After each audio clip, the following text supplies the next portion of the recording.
சென்னை தலைமை செயலகத்தில் பாமக வழக்கறிஞர் பாலு செய்தியாளர்களை சந்தித்தார். அந்த காட்சிகளை தற்போது பார்க்கலாம்.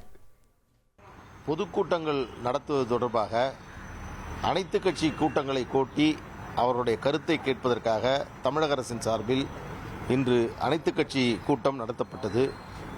இந்த கூட்டத்திற்கு அங்கீகரிக்கப்பட்ட அரசியல் கட்சிகள், சட்டமன்றத்தில் பிரதிநிதித்துவம் உள்ள அரசியல் கட்சிகளுக்கு அழைப்பு விடுக்கப்பட்டிருந்தது.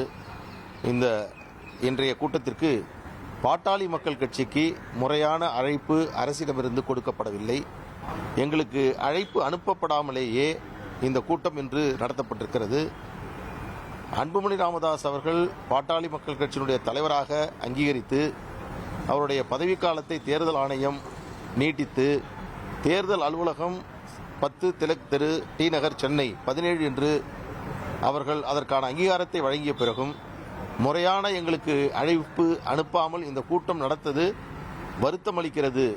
இந்த தவறை திருத்த வேண்டும். அதோடு பாட்டாளி மக்கள் கட்சியின் சார்பில் கலந்து கொண்டதாக 2 நபர்கள் அதில் இடம்பெற்றிருக்கிறார்கள். அவர்கள் பாட்டாளி மக்கள் கட்சிக்கு பிரதிநிதித்துவம் வழங்கக்கூடிய வகையில் எந்த அங்கீகாரமும் வழங்கப்படவில்லை. எனவே இந்த தவறை திரும்பப் பெற வேண்டும். அதோடு பாட்டாளி மக்கள் கட்சி இந்த முக்கியத்துவம் வாய்ந்த பிரச்சனையில் எங்களுடைய கருத்தை கேட்கப்படாமலேயே இந்த கூட்டம் நடத்தப்பட்டதால் எங்கள் கருத்தையும் கேட்க வேண்டும்.